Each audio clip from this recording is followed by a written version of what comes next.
Hello everyone, welcome to Bright Garden Voices Garden Chat number 3. I am Leyla Eminli, one of the collaborators at Bright Garden Voices. And please stay tuned for a few minutes until our guests join us and we can start our meeting.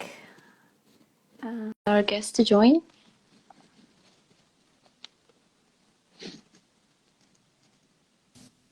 Perfect. Hello, Timur. Welcome. And good evening. Good evening. And thank you for accepting to joining our meeting. Before we jump to the questions, I will just give a brief introduction about you, and then later on you can add your own comments if you wish, of course. So our guest today is Timur Nersesov. He is originally an Armenian from Baku, and his undergraduate degree is from cultural anthropology from the University of Michigan. So Timur's current work focuses on the cloud technologies and artificial intelligence applications in the US government. And for the record, he also finished his Master's of Science degree in analytics, and he's a member of the Truman National Security Project. And Timur has experience of over 15 years as an officer in the United States Army and over 10 years as a policy and technology consultant to the US Departments of Defense, State and Homeland Security. And today he will share his own experiences of living Azerbaijan as a child and his perspective as also a US Army Major veteran and a refugee on the conflict between both countries, Azerbaijan and Armenia. And for the record, Timur Nersesov is not representing an official position of the US government. Everything he says is own personal opinions only, as well as everything I say is only my own personal opinion. It does not represent any side. So Timur, if you would like to add some more points to your background, or if you would like to make some comments before we jump to the questions, please. No, that's very, very comprehensive. Thank you. Everything. Thank you. For our guests, you can, if you have any questions or comments, you can just write them to the comment section or just type it to the question box. At the end, we will come back to this, and unless it's a follow-up questions. For those who misses some points in the discussion, do not worry because the live will be published and it is recorded. So Timur, if you are ready, we can jump to the questions. Yeah, let's do it. Perfect, thank you. So can you tell us firstly a bit about yourself and your family's background, and how do you and your family members remember Baku? So I'm actually third generation. So I was the third generation of my family born in Baku. So my family started arriving in Baku with my great-grandparents. So right around 1910s to 1920. By 1920, I think everyone was already in the city. And they came from all over. I counted once, I have a great-grandfather from Ganja, from Karabakh, from Van in Turkey, from Goris in Armenia, and then in Sevan in Armenia. So we covered a lot of ground. They all kind of met in Baku. So I was third generation born. My memories of Baku, I was only 8 when I left. So they're child's memories. And from my parents and my grandparents and their understanding of the city, the city, at least in the Soviet period, was very cosmopolitan. I think between the late 1800s up until basically 1988, it was somewhere between like a little over a quarter to a little under a fifth Armenian, and then about the same Russians, and then the rest Azerbaijanis. So it's a very cosmopolitan city, very a resort city, and a rapidly growing city. So we actually settled in one of the areas northeast of the city, where my great-grandfather built the house that I grew up in. Wow. Which was one of those like expansion spots. So I mean, for us, Baku is kind of a very nostalgic and very much a home that exists in memory, but it's not a real place anymore because we don't have any contact with it. Yeah, I see. Thank you for such a expansive answer, and it's really interesting to hear another perspective of Baku, those nostalgic feelings. Thank you. So as for the next question, can you describe the circumstances back then and the experience of leaving Baku? How did you felt? You said you were 8 years old. If you can describe your feelings or even your parents' feelings and experiences, how it happened. So we left. So I personally left, and my parents, my sister, so the four of us left in December of '88. So before the Black January and everything else in '90. So a year later, and it's essentially as the events of Karabakh had been like unraveling for the previous year, and I think my parents expected it to, on the one hand, to just wait out the trouble and come back. So we didn't leave with much initially, but then as the situation got worse, we just never came back, and we left. We were one of the first ones in our family to leave. My parents were. You have to understand, kind of in a lot of Armenian families, there's a lot of lore and history and sensitivity whenever it comes to any kind of ethnic tension. So as stuff was starting to build up, people were like, well, okay, is this going to get as bad as the stories say it can get? So people made a choice, right? They're like, well, maybe I don't want to be here right now and I have the freedom to go do that, or I'm going to wait it out and see what happens. So we left, like I said, at the end of '88. And then the rest of our family, which we were over, I think, close to 100 people between all my cousins and so on in Baku, from Baku, started to come essentially after Black January, and essentially within a year and a half, there was nobody left there. And we went to Moscow first, and then stayed with my uncle, who happened to be in the Soviet Army at the time, so he was actually based in Moscow. So we said, we're going to crash with him. But then as it became clear we weren't going back, the Soviet Union had residency rules. So you couldn't stay in a city you weren't from unless you were on official business for X number of days. It was called propiska. So we can switch to Russian for stuff if it makes more sense on occasion. So we had to start moving. So over the next 2 years, we moved every few months to wherever basically we could get, kind of around Moscow, outside of Moscow, and Tver, and back to Moscow and outside. So we just did that for a while until my father successfully got permission to emigrate to the U.S.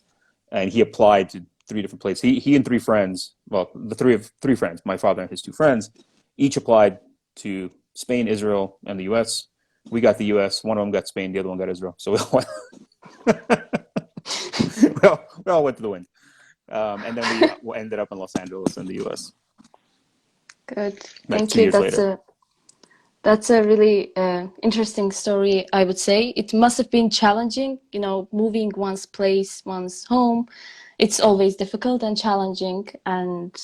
But I'm glad that you've been able to get the permission to enter the United States. Yeah. And for the next question, we'd like to ask, what has your journey been like growing outside of your native city, like Baku, and what was your experience in the United States been like? Was it challenging? Was it appealing? Or was it fun?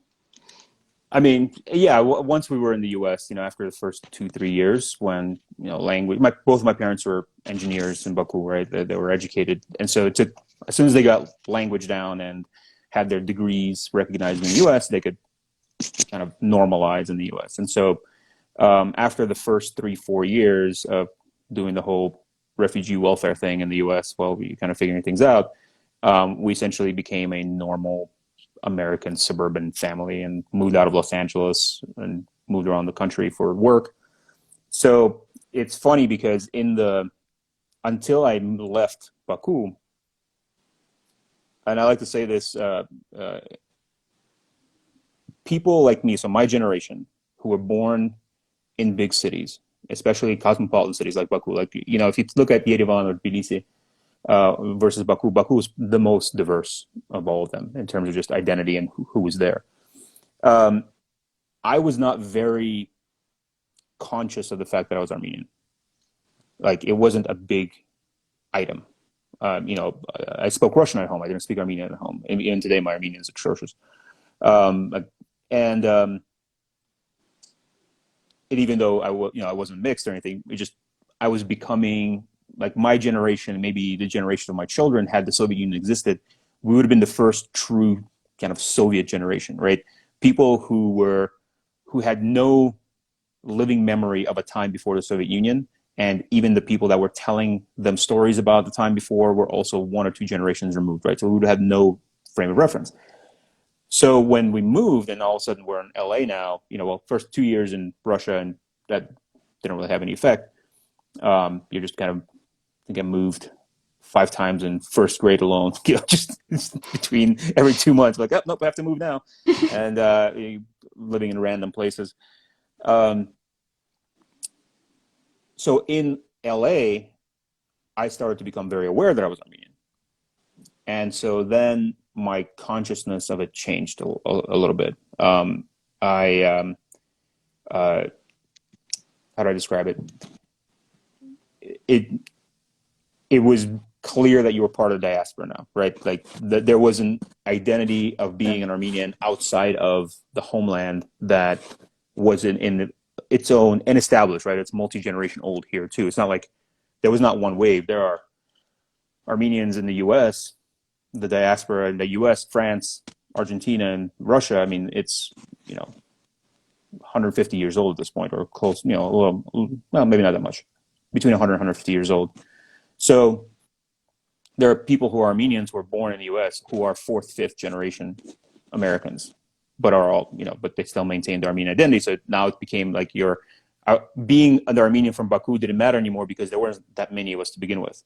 You know, a few 100,000, but spread across the world. So there are not many places where we actually congregated and be like, oh, you're like one of me. It's like, no, you're one of us in the big picture of being Armenian, but now you're in this new context. So it was different. It was switch, and being from Baku became unimportant. It didn't matter because no one really, you know, you might meet people here and there, but it didn't really matter to the identity anymore. I see. Thank you again for such a brilliant answer. It's really nice to hear your experiences. And before we jump to the next question, just for the record, for those who joined us, our guest is Timur Nersesov, and he's talking about his own experience of living Baku and adjusting to the United States, and his perspective on the conflict. And if you have missed some part of the live, please don't worry, because it's recorded and it will be posted in our Instagram page.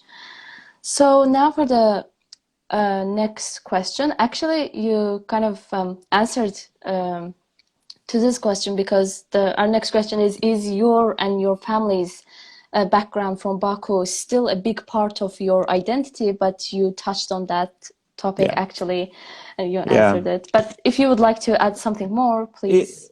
It only comes up in kind of nostalgic settings. We have some friends too, like family friends, who are not necessarily Armenians, but are from Baku as well. Mostly Russians.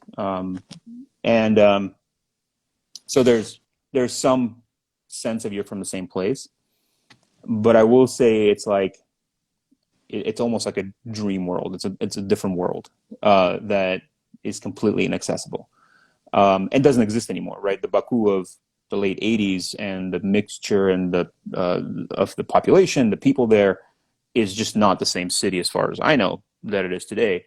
The character of the city changed as it grew and as the demographics changed. So it's very difficult to say, like, our attachment to Baku is that city. The current city is alien to us. It's foreign. We don't, and we've never been there, so we don't know, what it would mean to be there, right? I know, like, every once in a while I'd hear you know, people that I know would go to Baku and they would tell me like the state of the house I grew up in, or, you know, the neighborhood I grew up in, and how it keeps changing. And like, it's not even called what it was called back then, right? When I grew up in it, was called Barovsky Rayon. Like, and now it's, I don't know what it is. Like, I know the house is still there. They're like, oh yeah, we drove by and there's a third floor to it now. It's great now. Whoever lives there, great. And it's funny because that was, of all the, you know, families that, my family, extended family that lived in Baku, in several of the neighborhoods, our house was the only one we actually got to sell, like the house I grew up in. So my grandmother was able to sell that house. All the others were just kind of left. So she got a chance to sell it, and she sold it to Azerbaijanis who came from Armenia in 1991, who themselves didn't really speak good Azeri, so she spoke to them in Armenian and sold them the house. Which, you know, the irony is not lost on anyone. But yeah, so I you know, and I know the neighborhoods have changed, and it's, you know, it's been 32 years since I've been there. So wow. Yeah, I understand. Nice points you have made. So the change happens, and it's been 30 years now, so it's understandable that the city, you know, have changed completely, and it makes sense that it feels alien to you. Mm-hmm. So for the next question, we know that, actually forgot to mention in the beginning, that you are a veteran of the Iraq War. So how has your experience in being a combat in the battlefield and has shaped your views about war, and specifically how it affected your thoughts during the recent Nagorno-Karabakh war, and as a former soldier yourself? So it's a lot of topics in that question. So in terms of the military, and, you know, I joined the military to be a soldier, and my family actually, with the exception of my father, from World War I and the revolution on, we're all military essentially. So I grew up kind of like expecting I would be a soldier. So in the U.S., I became one, and I specifically chose a combat specialty. So I was in tanks and battlefield reconnaissance, and, you know, I was like, yep, if I'm going to do the Army, I'm going to do the most Army thing there is to do in the Army. and so and then I deployed to Iraq, of course, like you mentioned, where I got to lead troops in the field. And I mean, it's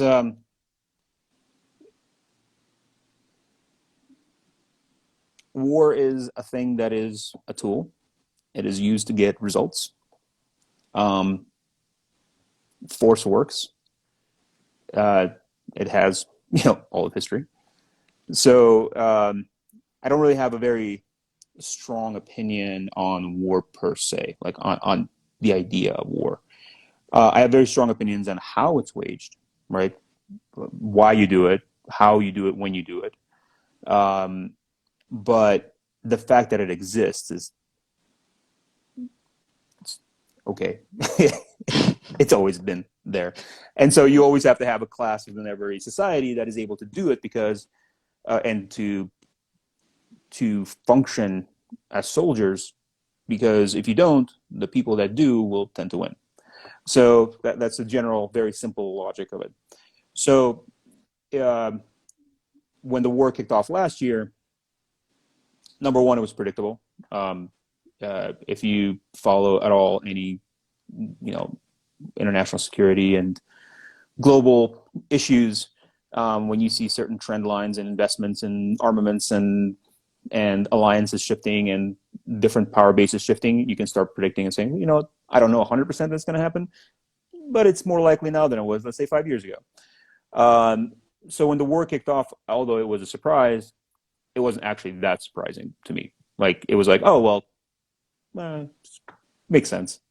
I mean, there were surprising aspects to it, right? The use of drones, for example, right? That was a big topic during the war. I mean, the U.S. Army has used them for 20 years, but I used them 10 years ago in Iraq. But it's the way they were used has actually become very interesting, even to us, like us, not Armenians, but like the U.S. Army. Like, we're looking at the conflict now, even, and there's even actually a podcast I listened to a few weeks ago on the subject of just what happened in the last week of the war, because it was so interesting from like the technical aspects. But in terms of how it all played out, it was kind of the expected result. Like I said, if you follow the trends, where the money was spent, what was bought, by whom, who was involved, the outcome could have only changed if other people became involved. And I would say it didn't happen. So it's a very broad answer to a very broad question. There's a lot there. Yeah, of course. And it's a topic that cannot be fit to just a 1 hour live. So understandable. Again, thank you so much for such an answer. And our next question is about your Azerbaijani friends. Have you had any Azerbaijan friends, or do you have any current interaction with Azerbaijanis after leaving Baku? And if you have any, can you please tell us about these interactions and connections? So the answer is yes. So I have very rarely had an issue with Azerbaijanis outside of, well, I've never been to Azerbaijan as an adult, so I don't know what that would be like.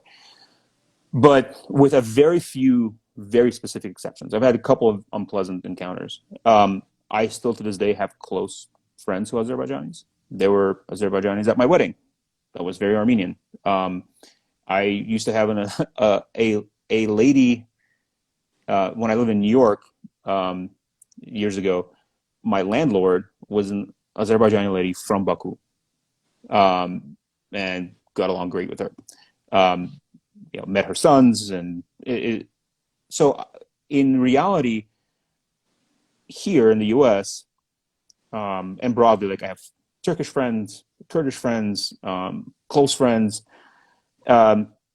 This is not really an issue. Like honestly, the most negative interactions I have with, except with a couple of in-person interactions that do stand out, but only like as exceptions that prove the rule. All the negativity I've ever experienced in sort of interacting with Azerbaijanis has been on Twitter. Like that's basically it. All the drama is Twitter. And when I have conversations about any of these issues with my Azerbaijani friends or Turkish friends, we have disagreements, right? We have different points of view. And the tone of those arguments is not what it is on Twitter, for example, right? Or what it is in public. The tone of those arguments, and a lot of us are educated, we're, and outside of, in the West or in Turkey. And so there's a lot that we're bringing to the table, but the topics around all of those relationships are so dense and complicated. And what makes like Twitter somewhat fun and also annoying is that 99% of the time in like public arguments, you're not dealing, the people actually interacting don't actually know much about the topic. They know talking points, they know things they've learned in school, right? School, I mean, not formal education, but like elementary, middle school, high school, whatever. And they simply, like Armenian or Azeri, in many ways can't have a very sophisticated discussion on this. And whenever a sophisticated discussion is attempted, it can't really happen in public, as far as I can tell. It will be co-opted very quickly. So there are a lot of sophisticated conversations happening in private, but between people that don't matter to the actual outcome of anything, right? These aren't people that are living in Armenia or Azerbaijan who are participating in government, who are making decisions, who are known figures and who influence things. We have our opinions and we influence things, but indirectly, and most of the time just make sure we're good between each other. So yeah, exactly. I definitely agree on that. And unfortunately, especially on social media, and Twitter can be a tough place sometimes. So when people try to make arguments that make sense, unfortunately for most people, the emotions got on the way and just things get messed up, and that's it. So yeah, thank you for your answers. Thank you for the expansive answers to all our questions. And I can see that some new people have joined us. Welcome. So it's our Garden Chat number 3 with Timur Nersesov. He was sharing his own personal experiences regarding Baku and United States and on the recent conflict. So for those who have joined us, again, it's safe to remind that if you have missed it, please don't worry, it's recorded and it will be on our Instagram page. And now if you have any questions to our guest, please write them to the comment box or the question box you can see on your screen. I'm sure that he would be very pleased to answer the questions. So yeah, if you have any questions, you can just type it, or any comments. It does not need to be a question per se. Oh, quiet chat today. So maybe Timur, you have something else, some comments to make. I really enjoyed our chat today, and I hope that it will not be the last. And I hope that you will also be on our next chats as a guest, as a participant, as a listener, because I really enjoyed this dialogue, and I hope that you also did, and I hope that our guests also enjoyed it. No, this has been a very good conversation, and I will say the one thing that is the most important for dialogues in general. This is true no matter if you're, the Armenian Azeri conflict or any conflict. A lot of our narratives, and therefore the emotions that are tied to it, are based on essentially half histories. They're not based on, fully fleshed out histories. And, there are reasons for that. Lots of reasons that are very easily explainable for that. The problem is when you're having a conversation, your starting points matter, right? If I genuinely have a different version of events than you did, and as we start the conversation, we have such a big gulf between us that we will never get to anything of substance. And that's mostly what happens. The conversation starts, somebody makes a point, and somebody starts to counter, and it's all of a sudden you actually never get to actually the substantive side of things because you get stuck in, well, you're wrong, no, you're wrong, no, you're wrong, but about facts. And so there's a lot of noise and a lot of muddled history that is very difficult for people to accept when it conflicts with their version of reality, right? So in essence, like even if you look at Baku specifically, just Baku, it went from a town of like a few thousand people in the mid 1800s. Then oil is discovered. It becomes the first place of oil growth in the world. Basically, the oil industry is born there for all practical purposes in terms of the Middle East, not just petroleum in general. And its entire growth from that period to 1991 included a huge proportion of Armenians, which means the Armenian influence and character on the city was unavoidable, whether it was churches, whether it was place names, whether it was architects, buildings, whatever the case may be. Even the culture of Baku specifically, like music, and there were a couple styles of music. I don't know if I forget what they're called. It was basically almost like Caucasus-style Russian language thing that was done in Baku specifically. Like Boka was one of the known guys. That it's very much a mixed culture, right? So in the city, that city specifically, as opposed to the countryside of Azerbaijan, the countryside of Armenia, you had something going on that was fairly, maybe something like it existed in Tbilisi, maybe, because it also was kind of cosmopolitan.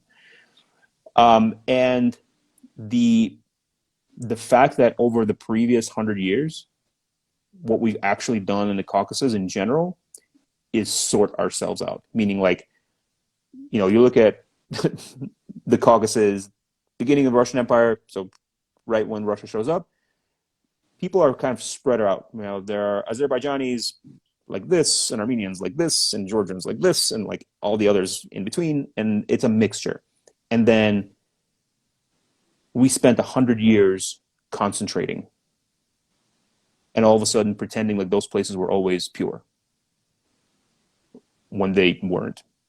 And now we have these narratives about about, which are basically ownership narratives. But we're starting with completely weird histories. So anyway, that to me, that's the biggest obstacle. Until there are people that are willing to have conversations about history and understand, at least agree on some fundamentals of events, not why they happened, not how they happened, not whether they were right or wrong, but just what actually happened, you're going to have a huge struggle unless there's like a desire to reconcile, which I don't think there is. I don't actually think there is, on average, a desire to reconcile that people can latch onto and say like, oh, well, let's just be good. Like, forget we're too mixed up on the past. Can we just be good going forward? That sentiment isn't there. So. Yeah, I would definitely agree with that statement of yours. That I also think that for now, there is no intention of reconciliation, but hope that it would happen in future, because it needs to happen, since there is no escape, and for things to get better, we need that conversation and dialogue between us. So I think we have a question in the comment box, like from Armenia. She asks, have you become less or more optimistic about possible Azerbaijan-Armenian dialogue after the war? But you kind of also touched that in your answer. Less would be the general answer, but yeah. And Turkhan has a comment saying that peace has to be the weapon of the two nations. You are right. And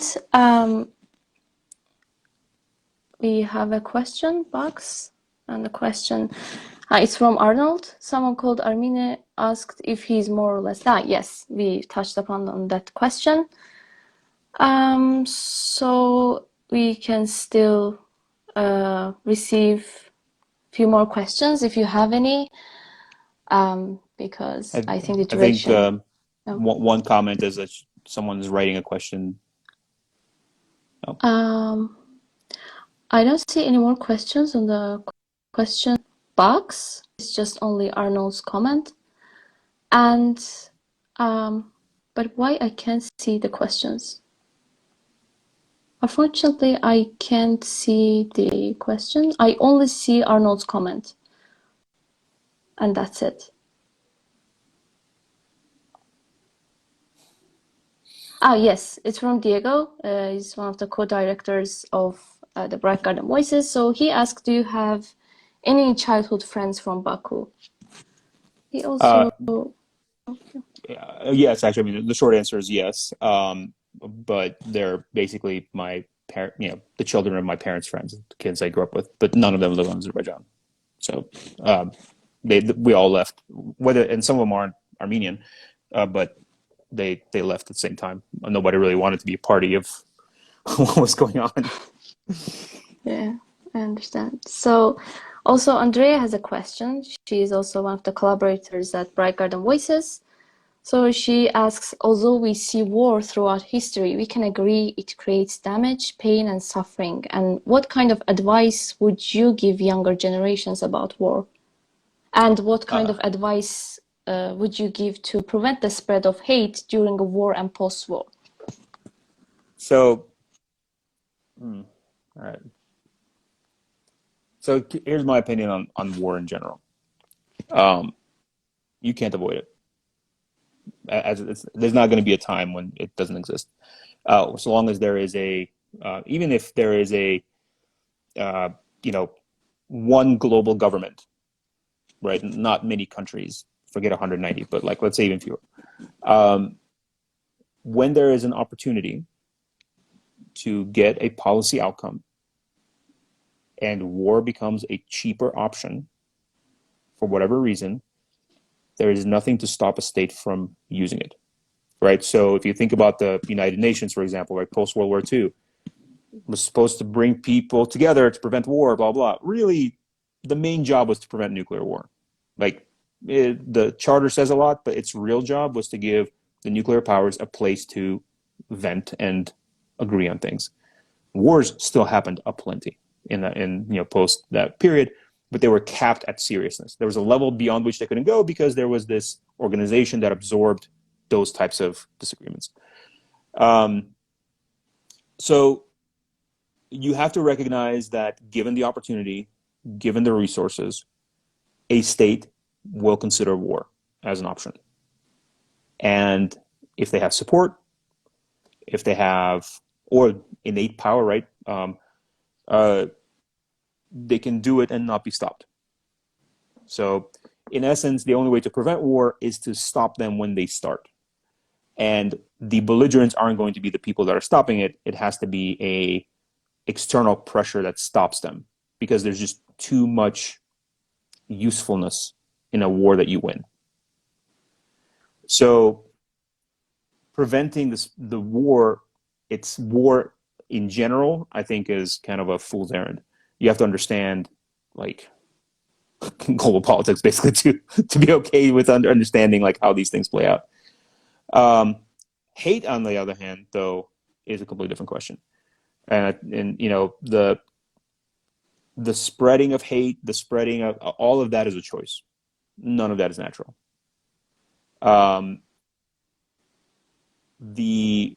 And once people are, you know, you can see it in the U.S. with all our politics. You can see it in the Caucasus in general.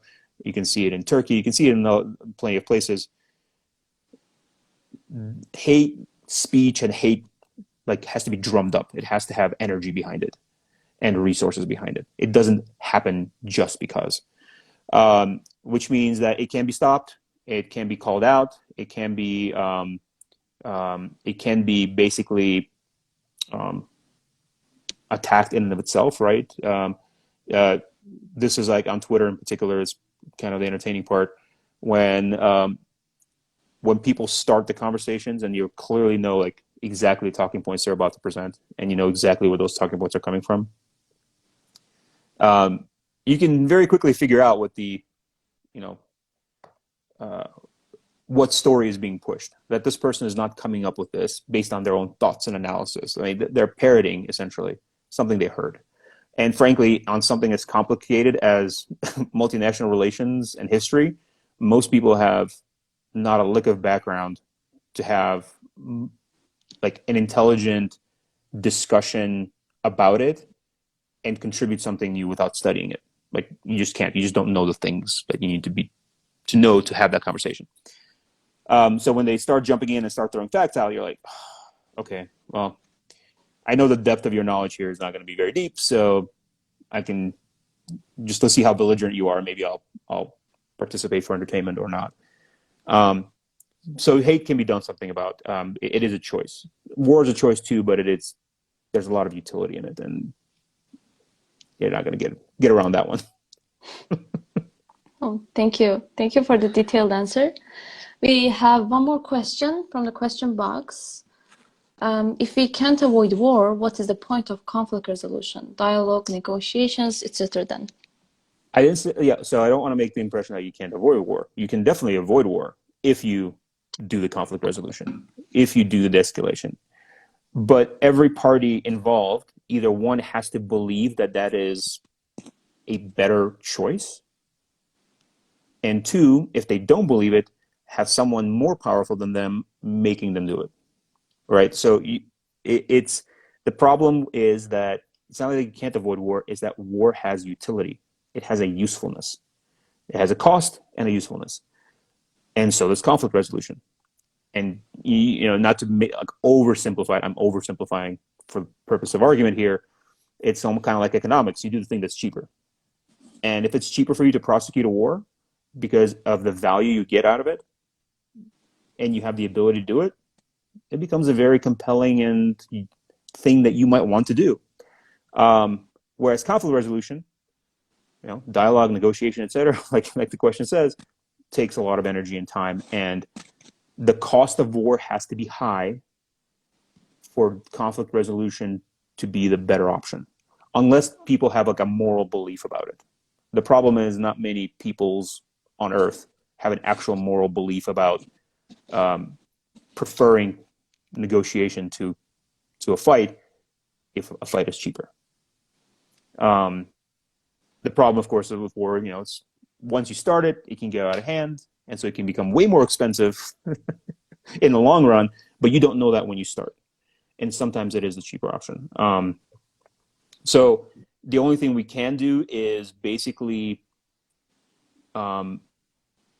criticize, attack, and have our politicians be more vocal about when people choose war over conflict resolution.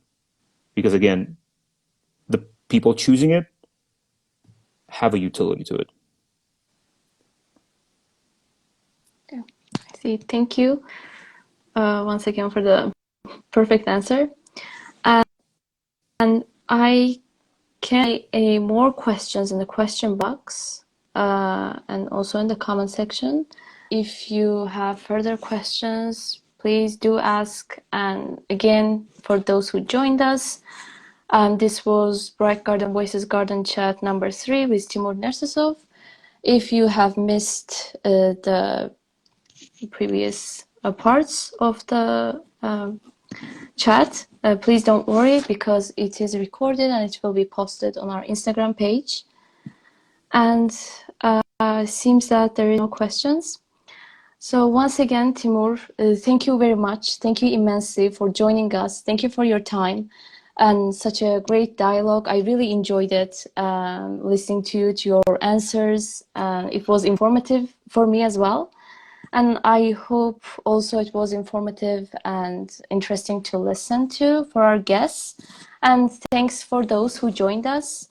And we would be very pleased to see you in our next garden chats and meetings. And hopefully you will, it is not our last dialogue with you today. Hopefully we will also meet in future. So thank you once again. Thank you, Leyla. This was wonderful. Thank you. And thank you all. Have a great rest of your day. Goodbye. Take care.